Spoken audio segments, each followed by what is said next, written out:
Fala, meu querido aluno, minha querida aluna, seja bem-vindo a mais uma aula aqui do nosso canal Farmacologia Fácil. E essa aula é mais que especial.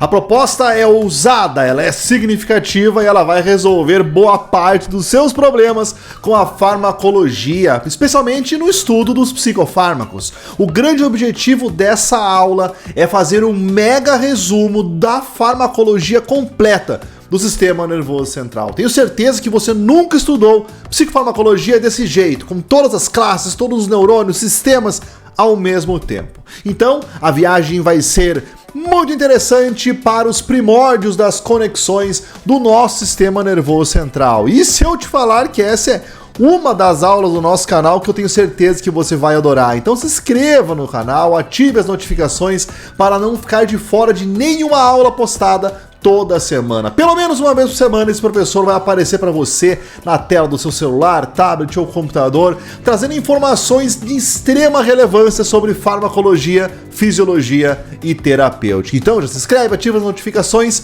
e vamos para a aula.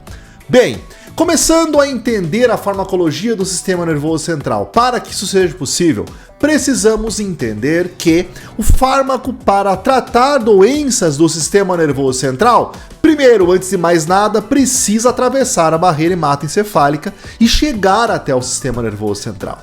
O nosso sistema nervoso central ele é repleto de neurônios, conexões e sinapses. O neurônio se comunica com outro neurônio a partir de substâncias chamadas de neurotransmissores, que eu tenho certeza que em algum momento você já ouviu falar. E se não ouviu falar, não tem problema, falaremos nessa aula. E as doenças, os distúrbios desse sistema normalmente envolvem esses neurotransmissores, a concentração desses neurotransmissores. E digo mais, o controle dessas doenças parte do pressuposto que, se eu equilibrar novamente a concentração deles ou o efeito deles no sistema nervoso central, eu diminuo os sintomas de determinada patologia. Ou seja, o medicamento, o psicofármaco, ele vai atuar exatamente, principalmente com esse objetivo: regular o efeito ou a concentração dos neurotransmissores. Então, no começo dessa aula, eu vou revisar com você como é o passo a passo de transmissão neuronal e depois nós vamos para as classes farmacológicas. Então, vem comigo.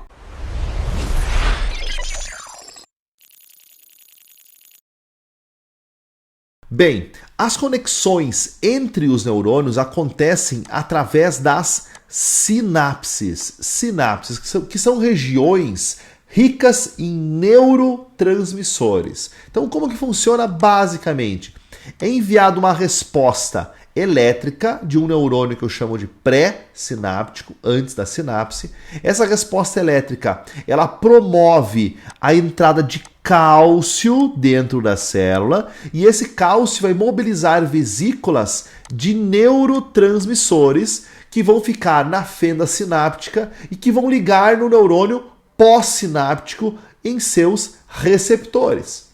Esses receptores são proteínas G, por exemplo, são receptores iônicos, canais iônicos, dentre outros. Basicamente esses dois dentro do sistema nervoso central.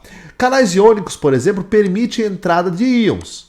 Se for íons negativos, como cloro, essa transmissão para por aqui e não continua, porque o cloro vai aumentar cargas negativas, vai hiperpolarizar, vai causar mais polaridade dentro da célula pós-sináptica e por isso que não vai haver mais transmissão. Agora, se for cargas positivas, essas cargas positivas vão despolarizar esse neurônio, que vai gerar mais um potencial elétrico para o próximo neurônio, que vai permitir a entrada de cálcio, e assim o processo se perdura até perder força e não conseguir mais transmitir. Então, os nossos medicamentos vão atuar nesse passo a passo, ou vão atuar na quantidade de neurotransmissor da fenda sináptica, ou vão atuar nos receptores que fazem ação no neurônio pós-sináptico, ou podem atuar na síntese de neurotransmissores, na produção de neurotransmissores. Então é aí que atua os medicamentos. E uma conexão neuronal que se perdura por sistemas dentro do sistema nervoso central vão transmitir o sinal sempre a partir de um neurotransmissor. Não quer dizer que um neurônio não tenha receptores para vários neurotransmissores, mas o neurônio só produz um neurotransmissor. E aí nós chegamos nesse meu esquema. Olha só, nós temos grandes sistemas dentro do nosso sistema nervoso central, que são sistema dopaminérgico, vamos marcar ele aqui, dopaminérgico, sistema colinérgico, glutamatérgico, o sistema GABAérgico, o adrenérgico e o serotoninérgico e, por último, o histaminérgico. Então, esses sistemas controlam diversas funções dentro do sistema nervoso central. E agora, você vai pegar a caneta, pegar o caderno, pegar um cafezinho e acompanhar comigo essa revisão, sistema por sistema. Show? Vamos lá, então. Primeiro sistema que nós vamos estudar, sistema dopaminérgico. Deixa eu ampliar aqui para nós enxergarmos melhor. Duas doenças reguladas dentro do sistema dopaminérgico. Olha só, as psicoses que têm origem nas flutuações de dopamina no sistema nervoso central, especialmente os picos de dopamina dentro do sistema dopaminérgico causam os sintomas positivos e as flutuações com leves diminuições de dopamina causam os sintomas negativos. Sintomas positivos das psicoses, e nós temos como principal exemplo a esquizofrenia, são as próprias alucinações, a agressividade, sintomas de perseguição. E os sintomas negativos são o embotamento sentimental, a reclusão social, né? O embotamento sentimental significa que a pessoa não vai expor os sentimentos nem as expressões faciais. Então esses são os sintomas negativos. E também nós temos o Parkinson, que é uma doença degenerativa que acomete o sistema nervoso central a partir de uma proteína chamada de alfa-sinucleína, que vai destruir neurônios dopaminérgicos. Que fazem o controle da motricidade fina. Então a pessoa perde o controle motor dos movimentos finos. Então aquele movimento de contar moedas, por exemplo, o movimento de segurar uma caneta, melhor dizendo, você não consegue mais sem tremer. Passar o fio dentro da agulha também não consegue mais sem tremer. E o paciente começa com aquele sintoma de contar moedas, primeiro em repouso, depois, primeiro em momentos de estresse, depois em repouso, e assim a doença piora. Então é a destruição de neurônios de dopamina. Muito bem, no tratamento das psicoses, nós temos a classe de medicamentos chamada de antipsicóticos. E os antipsicóticos, eles são divididos entre antipsicóticos típicos e atípicos. Os típicos, eles são antagonistas de receptores de dopamina. Por quê? Porque eles têm que tratar os sintomas positivos da doença. Então, eles têm que diminuir o efeito da dopamina, já que ela está em excesso, diminuir o efeito dela sobre os neurônios. Eles são os chamados antipsicóticos típicos: haloperidol, flufenazina, clorpromazina e tioridazida. Esses medicamentos bloqueiam a ação da dopamina, sendo assim, podem causar efeitos adversos parkinsonianos. Porque o Parkinson não é a perda de neurônios de dopamina? Pois é. Então eles acabam diminuindo a dopamina em todas as regiões do cérebro, o efeito da dopamina, inclusive na região motora, podendo causar sintomas de Parkinson. E os antipsicóticos atípicos, como risperidona, olanzapina, quetiapina, clozapina, ziprasidona e aripiprazol, eles vão atuar como antagonistas de dopamina também, mas vão atuar como antagonistas do receptor de serotonina, principalmente 5-HT2. Quando a dopamina, a serotonina melhor dizendo, atua sobre esse receptor, ela bloqueia a liberação de dopamina na região do movimento. Então, os antipsicóticos atípicos, apesar de bloquearem a dopamina, o receptor de dopamina, eles bloqueiam também o receptor 5-HT2, impedindo a ação da serotonina lá e assim liberando dopamina na região do movimento. Sendo assim, essa classe não causa efeitos adversos motores, mas podem causar efeitos adversos sanguíneos, alterações nas células sanguíneas e ganho de peso. Bom, como eu falei, a classe dos antipsicóticos típicos causam problemas motores, podendo gerar o Parkinson. Então, se nós formos ver agora os antiparkinsonianos, todos eles vão girar em torno de um mecanismo voltado a aumento da ação da dopamina. Então, o Parkinson, que é uma doença degenerativa dos neurônios de dopamina, ele é tratado pelos antiparkinsonianos basicamente aumentando a concentração de dopamina. Mas como é possível? Porque a dopamina, ela é um neurotransmissor sintetizado a partir da tirosina, mas que ela, por si só, não entra dentro do sistema nervoso central, não atravessa a barreira hematoencefálica. Então, o principal tratamento do Parkinson é repor o organismo com levodopa, que é uma estrutura precursora da dopamina e que atravessa a barreira hematoencefálica. O problema é que a levodopa ela é degradada na periferia por várias enzimas. Então, por exemplo, nós temos as enzimas periféricas, chamada de CONT, catecol-ortometiltransferase, e dopa-descarboxilase. Então, eu posso utilizar junto com a levodopa para suplementar o cérebro com um aporte maior de dopamina. Posso utilizar junto a carbidopa e a benzerazida, que são inibidores da dopa-descarboxilase, ou tolcapona e entacapona, que são inibidores da CONT. Lembrando que a CONT degrada a dopamina tanto fora quanto dentro do sistema nervoso central. Então, associando essas moléculas com a levodopa, eu aumento a penetração dela dentro do sistema nervoso central. E ainda pode ser utilizado inibidores da MAO, monoaminoxidase, que também degrada dopamina dentro do sistema nervoso central, como a selegiline. Ainda nós temos uma certa diferença entre entacapona e tolcapona, questão de uma atuar mais no sistema nervoso central e outra atuar mais na periferia, mas o conceito básico é esse. Tratamento de Parkinson se faz com levodopa, para aumentar a chegada de dopamina no sistema nervoso central. Bem, mas esse aumento de dopamina não causa efeitos psicóticos? Pode causar. Lembra que o aumento de dopamina causa efeitos positivos? Então, um dos principais efeitos adversos da suplementação com levodopa é exatamente esse, efeitos positivos de psicose, além de efeitos cardiovasculares, porque a levodopa é uma catecolamina, que pode atuar na periferia em receptores de dopamina num primeiro momento, causando vasodilatação, mas também pode atuar em receptores adrenérgicos, fazendo aumento da pressão arterial e dos batimentos cardíacos. Bom, existe uma outra abordagem também no tratamento do Parkinson, que é através de medicamentos, por exemplo, como a amantadina,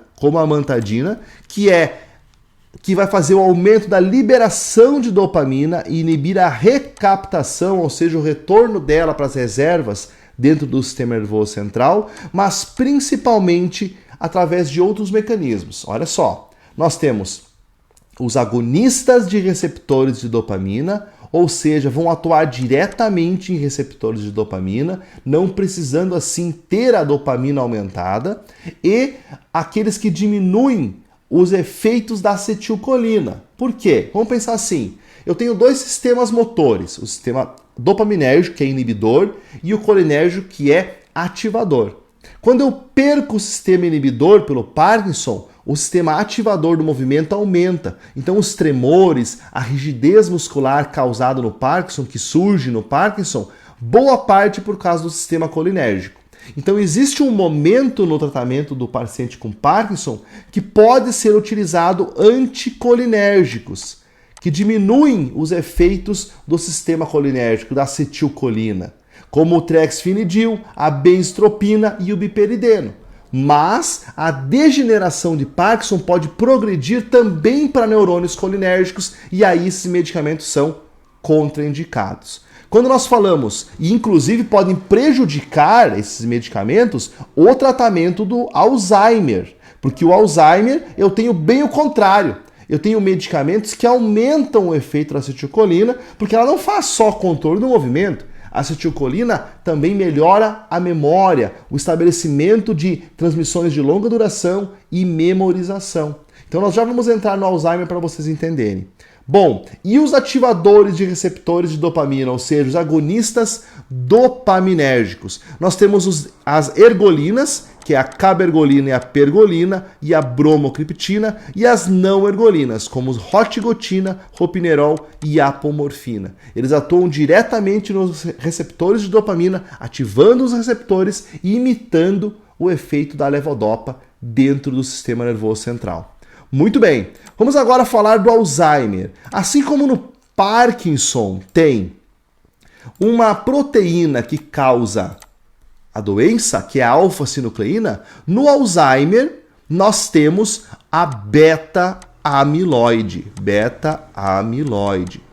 E aí a beta-amiloide faz perda de neurônios. No Parkinson, a perda de neurônios era na região da dopamina, neurônios dopaminérgicos, na região da substância negra. Agora nós estamos falando de uma perda de neurônios no córtex cerebral, de neurônios glutamatérgicos, colinérgicos, de diversos tipos diferentes, mas principalmente na região da memória. Muito bem. Essa morte de neurônios, a ação da beta-amiloide, acaba causando, pessoal, uma sobrecarga neuronal.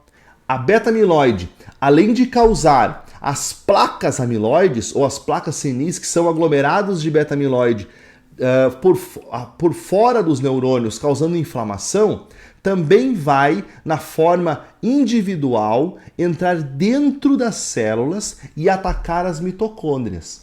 Quando ela ataca as mitocôndrias, a beta-amiloide acaba interrompendo a produção de energia para o neurônio. E esse bloqueio da produção de energia para as bombas de transporte, as proteínas de transporte que dependem de energia. Sendo assim, o principal neurotransmissor que é impactado pelo bloqueio dessas bombas de transporte é o próprio glutamato. Por quê? O glutamato, quando atua nos seus receptores, que são eles, deixa eu listar aqui para vocês, são três principalmente: NMDA, o AMPA, é o outro receptor, e o kainato. Então, nesses receptores, a ideia, o efeito do glutamato é aumentar a entrada de cargas positivas no neurônio pós-sináptico. Afinal, ele é um neurotransmissor excitatório. O problema é que no NMDA eu tenho uma entrada de cálcio. E o cálcio, até um certo momento, ele é bom. Ele ativa o neurônio. Mas se ele tiver em excesso, ele desencadeia uma cascata de morte. Então, por isso que o glutamato não pode ter um efeito muito alto. Ele tem que ser rapidamente retirado da sinapse para não causar uma toxicidade no neurônio pós pela sua atuação sobre os próprios receptores. Então, quando ocorre essa falha energética pelo efeito da beta-amiloide, eu tenho a interrupção do retorno do glutamato pelos transportadores para a reserva do neurônio.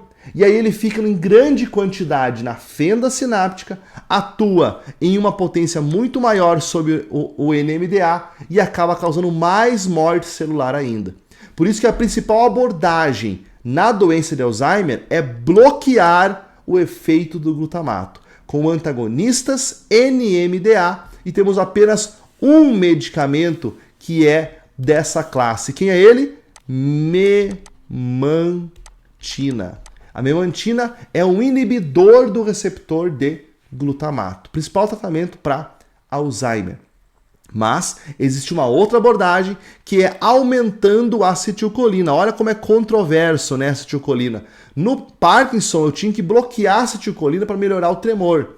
Exatamente, porque ela tem um papel na motricidade, na atuação como estimulante do movimento muscular. Agora aqui no Alzheimer eu tenho que aumentar a acetilcolina porque ela faz memória, ela melhora a memorização, o estabelecimento de memória de longa duração.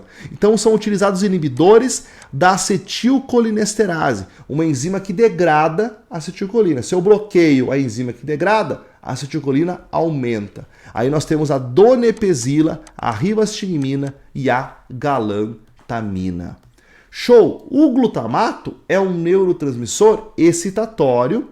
A principal doença relacionada a ele é o Alzheimer, pela sua toxicidade, mas eu tenho um neurotransmissor inibitório que é tão quanto o glutamato importante para o nosso sistema nervoso central. E esse neurotransmissor é chamado de GABA. O GABA ele vai atuar no receptor dele chamado de GABA-A. O GABA-A é um canal iônico que permite a entrada, ele tem 5 subunidades, o GABA-A tem 5 subunidades, e ele vai atuar permitindo a entrada, um desenho aqui, ó, vou desenhar melhor para vocês entenderem. Bem melhor agora, né? O GABA-A, ele é um canal iônico com 5 subunidades, que tem um sítio de ligação para o neurotransmissor GABA.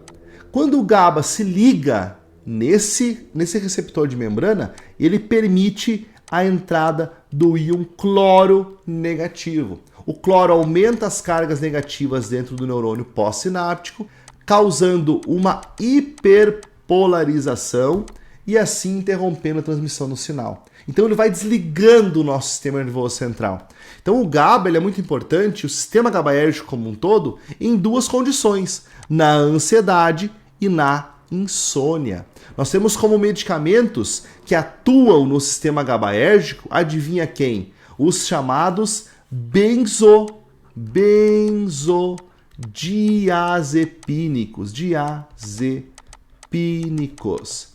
Os benzodiazepínicos são medicamentos que potencializam a ação do GABA. Eles vão atuar numa região aqui, em uma subunidade, entre as subunidades frontais do receptor, e nessa região eu tenho uma proteína chamada de GABA-modulina. A GABA-modulina, ela vai diminuir a afinidade do GABA para o seu receptor. Aí o benzodiazepínico vem aqui e ocupa o lugar da GABA-modulina e assim aumenta a afinidade do receptor para o GABA. É assim que ele funciona. Aumentando a afinidade, eu tenho então o aumento da potência do GABA sobre o seu receptor e o aumento de cloro passando para dentro da célula. Os benzodiazepínicos podem causar dependência, tolerância medicamentosa, porque eles vão atuar sobre a proteína do receptor, dessensibilizando ela com o tempo, e assim tem que aumentar a dose, então começa um processo de tolerância medicamentosa e depois adição. Por isso que eles são tarja preta. Dentro da farmácia são vendidos só mediante receita azul, por exemplo, do tipo B, lá da portaria 344, porque eles causam dependência química e psíquica.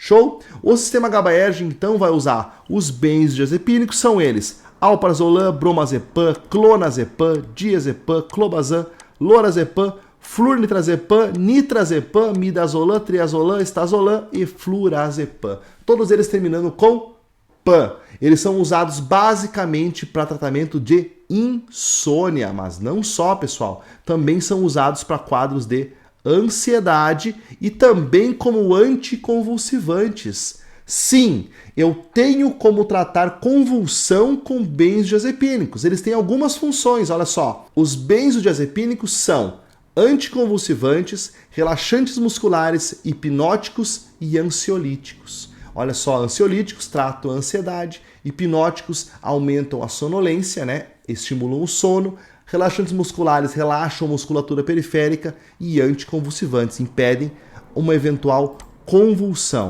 E com papel mas os anticonvulsivantes não são apenas os benzodiazepínicos, porque a principal forma de tratar uma convulsão não é através de aumentar o cloro, que é o efeito dos benzodiazepínicos. Então eu tenho uma setinha aqui, ó, de anticonvulsivantes ligando os benzodiazepínicos, mas eu tenho diversas outras classes que atuam também bloqueando a transmissão. E como que eu bloqueio uma transmissão? Vamos pensar assim, os anticonvulsivantes diminuem uma excitação excessiva do sistema nervoso central. Uma das teorias que permeia a origem da epilepsia é de que alguns neurônios têm uma menor capacidade de ficar em repouso. Então eles são facilmente excitados. Por isso que os benzodiazepínicos que aumentam a eletronegatividade pela entrada de cloro são efetivos, porque eles aumentam a eletronegatividade, aumentam a entrada de cloro negativo e por isso que aumenta a capacidade de se proteger do neurônio de uma descarga elétrica. Por quê? O potencial de ação de um neurônio, pessoal, ele vai acontecer quando tiver uma voltagem mais ou menos de mais 30, que é o pico do potencial de ação. No repouso, ele está entre 60 e 90 milivolts negativo. Então ele precisa de cargas negativas para ficar em repouso. Quando ocorre o potencial de ação, eu tenho um pico de ação. E esse pico chega até mais ou menos o mais 30. Então se eu aumento cargas negativas, eu mantenho mais tempo mais ele negativo, protejo ele de uma eventual descarga elétrica indemasiada. E tem pessoas que têm eletronegatividade menor, são mais positivos e por isso que às vezes tem epilepsia. Então uma das origens da epilepsia que se estuda é essa, uma falta de proteção neuronal frente a potenciais de ação pela dificuldade em eletronegativar a célula. Mas eu posso tanto aumentar cargas negativas como diminuir as cargas positivas. Diminuir essas cargas positivas que vão fazer esse pico de ação aqui. E assim eu tenho a principal origem do mecanismo de ação dos anticonvulsivantes. Olha só, os barbitúricos, por exemplo, continuam atuando, fenobarbital, tiopental e pentobarbital, que hoje em dia o tiopental e o pentobarbital, por terem uma ação muito curta, são mais atuantes como anestésicos, mas o fenobarbital continua sendo utilizado, eles atuam como agonistas do receptor GABA-A. Mas todos os outros são antagonistas de canais de sódio. Olha só, positivo, sódio positivo, que é o canal que faz esse potencial de ação propriamente dito. E aí nós temos então a carbamazepina e a oxcarbamazepina. Características, a carbamazepina ela tem uma grande dificuldade em se manter a dose plasmática, isso é resolvido com a oxcarbamazepina, mas muitas vezes a oxcarbamazepina não consegue proteger o sistema nervoso central como a carbamazepina. Os ácidos como valproato de sódio, divalproato de sódio, vigabatrina e progabida, mas principalmente aqui nós temos o valproato de sódio, que também tem flutuações plasmáticas, é de baixo índice terapêutico, a dose tóxica é muito próxima da dose terapêutica e pode causar problemas fetais graves, como coluna bífida. Nós temos o topiramato, nós temos a lamotrigina, todos atuando em canais de sódio. Nós temos as idantoínas, como a fenitoína, que também atua em canais de sódio, e também nós temos alguns mecanismos de ação diferentes, todos essa ideia de diminuir a transmissão, como por exemplo a classe do levetiracetam, que é o Keppra. Esse medicamento atua em canais de sódio pré-sináptico, bloqueia o canal de sódio e assim impede a liberação de neurotransmissores que podem excitar o neurônio pós-sináptico. Além disso, nós temos análogos do GABA, olha só, fazendo efeito sobre canais de cloro, como gabapentina e pregabalina, e nós temos também a ação desses medicamentos em outras indicações. Eles são utilizados off-label, por exemplo, para problemas como enxaqueca ou dor, como medicamentos para dor neuropática. Então tem outras indicações também que os anticonvulsivantes podem ser utilizados.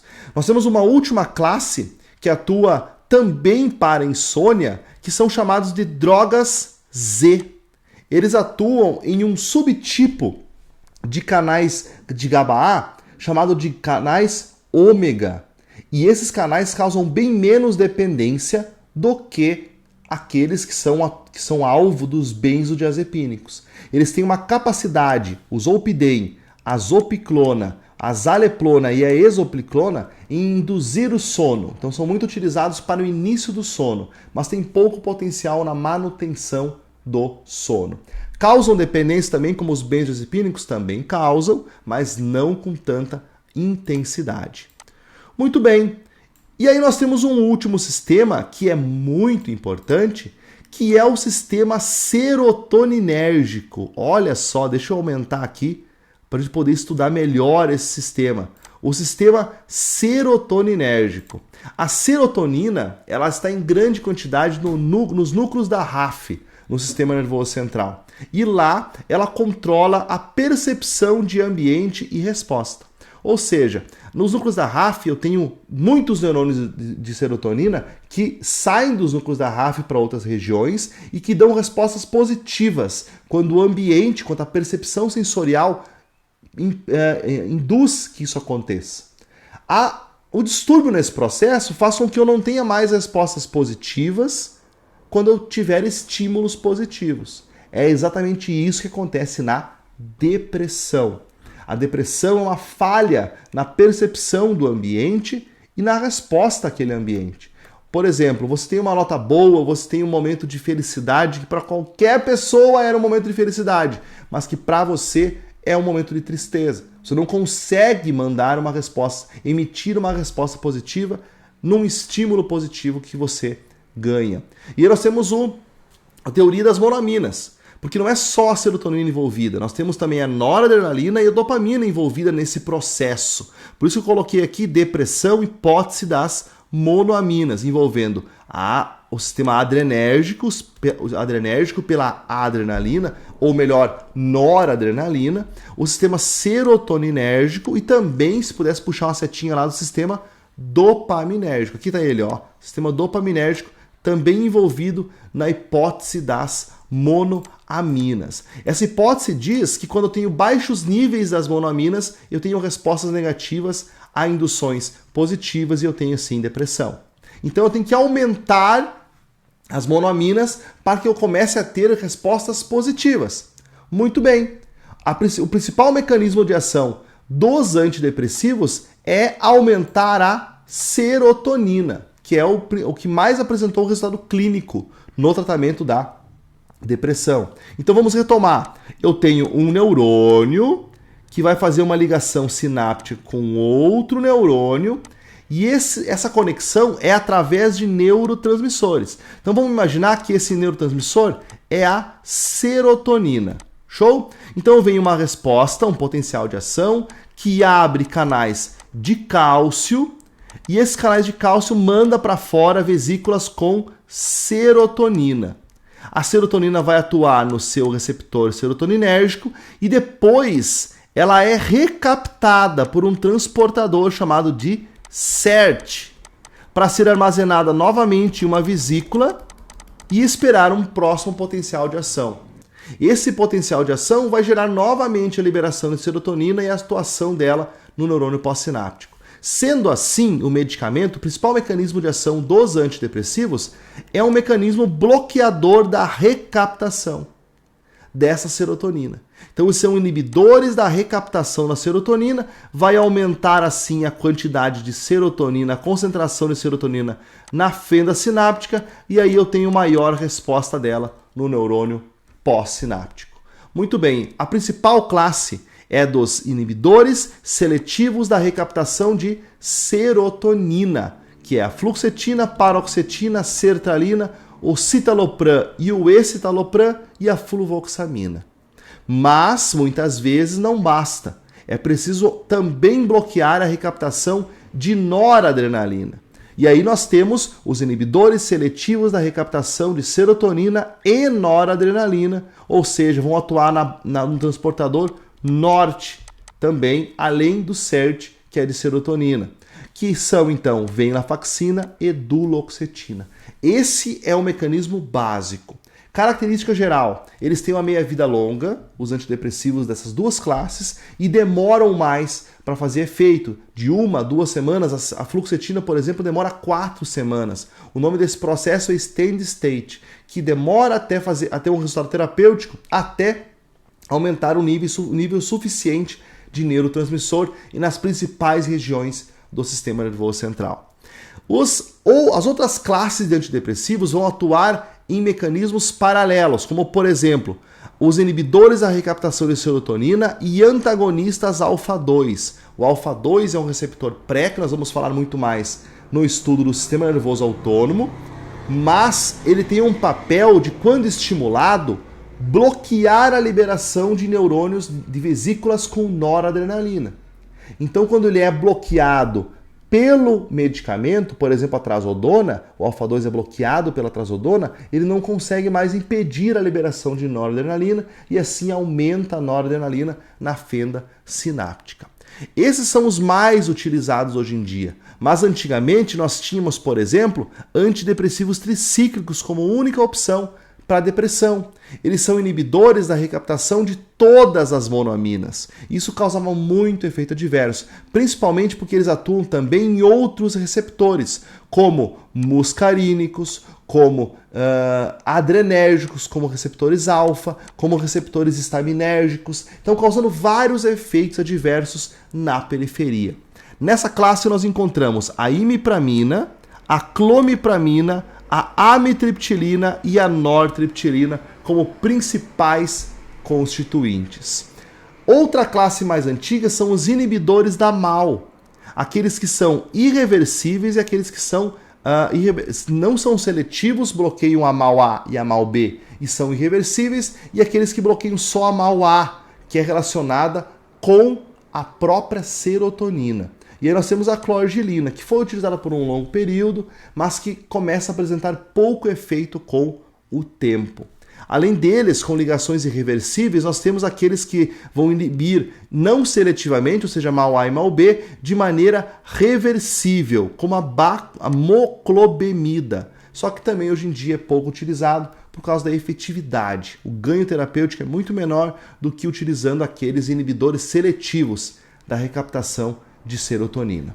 Muito bem, outras classes de inibidores da recaptação de serotonina, nós temos os inibidores seletivos da recaptação de noradrenalina. E nós temos a viloxazina e a reboxetina. Inibidores seletivos da recaptação de noradrenalina. Nós temos também os inibidores seletivos da recaptação de dopamina, principalmente, em menor proporção, de noradrenalina, que são a bupropiona, que é a bupropiona como principal constituinte, muito utilizado, por exemplo, a ansiedade relacionada ao vício do tabaco, então muito utilizado como tratamento antitabágico.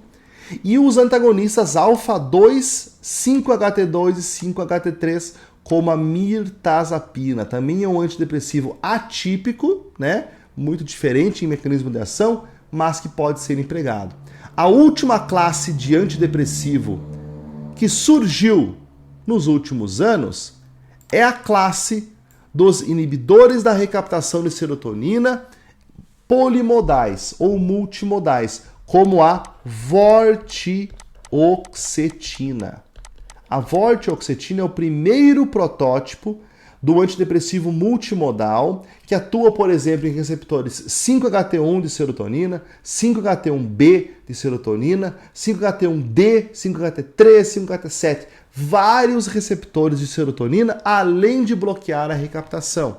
Aparentemente com um efeito melhorado, mais rápido, não tendo tanta demora para efeito, porque ele vai atuar sobre receptores e não só aumentando o neurotransmissor, e apresentando poucos efeitos adversos. Como inicialmente, né, a vortioxetina foi lançada no mercado como antidepressivo, tem essa indicação única. Mas não fique surpreso se a vortioxetina passar a ser utilizada off-label para outras condições, visto o mecanismo de ação com vários alvos, que é o que ela apresenta. Muito bem, revisado boa parte, se não todos, os medicamentos que atuam no sistema nervoso central através desse mapa, especialmente onde atua cada medicamento. Muito bem, objetivo alcançado, revisado boa parte da psicofarmacologia, e eu quero saber de você agora, qual das classes que nós citamos aqui nessa aula você quer que esse professor, que é apaixonado em estar aqui no YouTube com você, quer trazer, qual dessas classes você quer que eu traga para fazer uma aula aprofundada, falando reações adversas, interações medicamentosas, enfim. Eu sei que eu falei muita coisa sobre as classes nessa aula, mas acredite se quiser, tem muito mais ainda para se falar. Eu falo tudo isso, explico passo a passo todas as características de cada uma das classes na plataforma Farmacologia Aplicada Q2A, que você pode ter acesso quando quiser no link embaixo de todos os vídeos aqui do nosso canal. Mas você, como nosso inscrito, também pode pedir uma aula específica que com certeza eu trago para você aqui na plataforma YouTube. Mas eu preciso que você se inscreva no canal, ative as notificações, divulgue esse canal para todos os seus amigos e colegas para que a gente aumente cada vez mais a nossa sala de aula aqui na internet. Um grande abraço e até a próxima revisão ou aula aqui do nosso canal. Você vai ficar sabendo se tiver inscrito. Tchau, tchau!